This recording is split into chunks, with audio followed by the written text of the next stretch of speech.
accidentally discovered my strict college professor's dirty little secret. My professor has been driving me out of my mind all semester, and it's not just because I have a huge crush on him. I know it's ridiculous to have such an intense crush on my professor who has to be maybe 20 years older than me, but I haven't been able to control myself since the first time I laid eyes on him. He is a 6-foot silver fox who rolls his sleeves up every time he begins lecturing, and I can only admit to the internet that he makes me blush just by calling on me in class. I have had crushes on all of my history teachers before him, and maybe it's just because he happens to be an Egyptologist instead of a typical historian, but he's effing irresistible to me. Before you judge me, he doesn't wear a wedding ring and has never mentioned having a family. See, the only reason I've had such an obsession when it comes to my past history professors is because I love what they teach. Ever since I was a kid I've loved reading history books about battle formations and legendary warlords. So when I'm sitting in a classroom listening to an attractive man speak knowledgeably about topics I'm so passionate about, some wires just cross in my brain and body and I fall head over heels for them every time. But Professor Kane is something else. I have never had a teacher who has taught me so many new details and facts about eras I've been learning about for years. It doesn't help that he has this smooth deep voice and a full salt and pepper beard.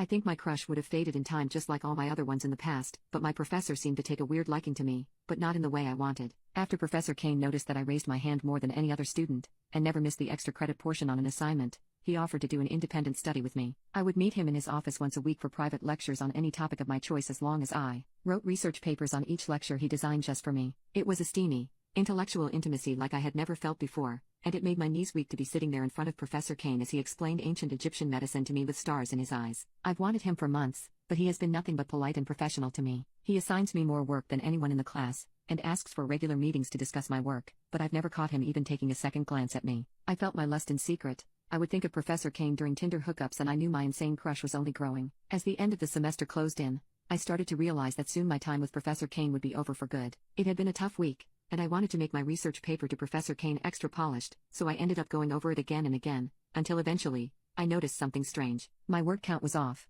I checked it a billion times, but my document kept saying there were more words than I had written. I didn't solve the mystery until I highlighted every word in the doc and tried to change the font. That's what finally revealed a secret message typed at the bottom of my research paper. I was dumbfounded, but after I read the message, I had to hold the edge of my desk to keep from fainting. The message said I loved you in that tight little skirt today. The same day I had written the paper, I wore a short skirt to Professor Kane's private lecture. At first, I told myself I was delusional. I had to be, so I checked who had access to the doc and sure enough, it was Professor Kane and Kane alone. My heart thudded in my chest as I realized he was the only one who could have left the naughty message, and I felt 1,000 emotions in my chest at once. I wanted him, of course, I did, but to read his words so direct, so inappropriate, I knew it was wrong but it felt so effing right. I snapped out of my wild daydreams for a second to check the rest of the private research papers I had written for Professor Kane. My heart stopped beating in my chest and fell right to my stomach when I slowly discovered each and every one of the dirty messages that Professor Kane had been leaving in white text at the bottom of each of my papers. They had to be written from him. He would reference jewelry I would wear to his lectures and would constantly point out what outfits he likes me best in. There were a few messages where he detailed how he wanted to take me right there in his office, and listed everything he would do to me. Just reading those messages had me sweating, and I've never wanted anyone more in my entire life. I never knew it was possible to crave somebody like this. I need his hands on me like I need water, like I need food and warmth. I want him more than anything, and now I finally know that he wants me too.